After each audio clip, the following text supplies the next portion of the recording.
K R. സാജുവിലേക്ക് ഒരിക്കൽ കൂടി പോവുകയാണ്. ശ്രീ കെ.ആർ. സാജു, നമുക്കറിയാം ഈ UDF LDF എന്നുള്ള ഫൈറ്റ് ആണല്ലോ നമ്മൾ ഈ ഇലക്ഷൻസിന്റെ തുടക്കത്തിൽ LDFന്റെ ഡീൽ, BJPയും CPM തമ്മിലുള്ള ഡീൽ എന്നാണ് പറഞ്ഞു തുടങ്ങിയത്. അതിപ്പോൾ പിണറായി വേഴ്സസ് VD സതീശൻ എന്നുള്ള രീതിയിലേക്ക് മാറുന്നതാണ് നമ്മൾ ഇന്ന് കണ്ടത്. ഒരു പക്ഷേ UDFനെ സംബന്ധിച്ചിടത്തോളം പിണറായി ഇന്ന് ഇങ്ങനെ ഒരു പോസ്റ്റ് ഇട്ടത് നന്നായി, അതിന് ഇത്രയേറെ മറുപടി പറയാൻ ഞങ്ങൾക്ക് സാധിച്ചല്ലോ എന്നുള്ളൊരു ആശ്വാസം UDF അതിൽ കണ്ടെത്തുന്നുണ്ടോ? യഥാർത്ഥത്തിൽ നമ്മൾ പരിശോധിച്ചു കഴിഞ്ഞാൽ ഞാൻ നേരത്തെ സൂചിപ്പിച്ചിരുന്നു, ഈ തെരഞ്ഞെടുപ്പ് പ്രചരണം എങ്ങനെയാണ് മഹേഷ് തുടങ്ങിയത്.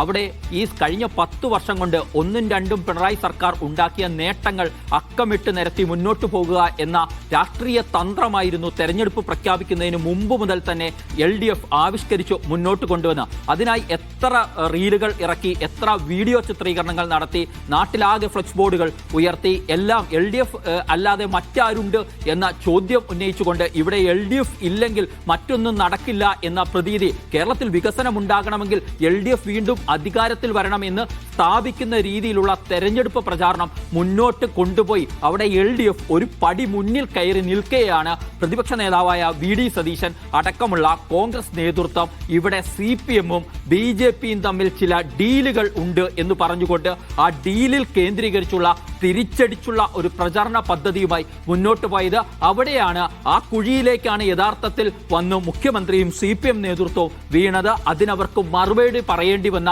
വിവിധ ഘട്ടങ്ങൾ ഉണ്ടായി. ആ ഘട്ടങ്ങൾക്ക് അവസാനമാണ് എന്നാൽ VD സതീശന് ഒരു കെ.ആർ. സാജു പറഞ്ഞു വരുന്നത് UDF ഒരുക്കിയ ഡീൽ ആരോപണ വാരിക്കുഴിയിലേക്ക് മുഖ്യമന്ത്രി വന്ന് വീണിരിക്കുന്നു എന്നാണ് നമ്മൾ അതിൽ മനസ്സിലാക്കേണ്ടത്. ഒരു പക്ഷേ ഇതിനെ ഗൗനിക്കാതെ മുന്നോട്ട് പോകുമായിരുന്നെങ്കിൽ ഒരു പക്ഷേ ഇത്ര പരിക്കുണ്ടാകില്ല. ഇന്നിപ്പോൾ മുഖ്യമന്ത്രിയുടെ ഈ ആരോപണം വരുന്നു, അതിന് മറുപടിയായി മുഖ്യമന്ത്രിയുടെ VD സതീശനെതിരായ ചോദ്യങ്ങൾ ചോദിച്ചുകൊണ്ട് അദ്ദേഹം ഒരു ഫേസ്ബുക്ക് പോസ്റ്റ് ഇടുന്നു. അതിന് കുറുക്കിക്കൊള്ളുന്ന രീതിയിൽ VD സതീശന്റെ മറുപടിയും വരുന്നു. കെ.ആർ. സാജു, തുടരാം.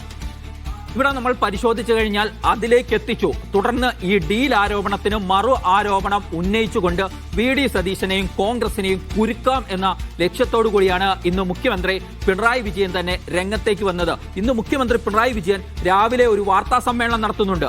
അപ്പോൾ പോലും VD സതീശന് നേരിട്ടൊരു അറ്റാക്ക് നടത്തിക്കൊണ്ട്, അല്ലെങ്കിൽ VD സതീശന്റെ ഭാഗത്തുനിന്നും ഇങ്ങനെ RSSുമായി ചേർന്നിട്ടുള്ള ഒത്തുകളി ഉണ്ടായിട്ടുണ്ട് എന്നതിന്റെ ചരിത്രം പറഞ്ഞ് കൊളുത്താൻ ശ്രമിച്ചിരുന്നില്ല എന്നുള്ളതാണ്. പക്ഷേ പിന്നീട് ആണ് ഈ ഫേസ്ബുക്ക് പോസ്റ്റ് ഉണ്ടാകുന്നത്. ആ പോസ്റ്റ് വരുമ്പോഴേക്കും ലക്ഷ്യം കൃത്യമായിരുന്നു.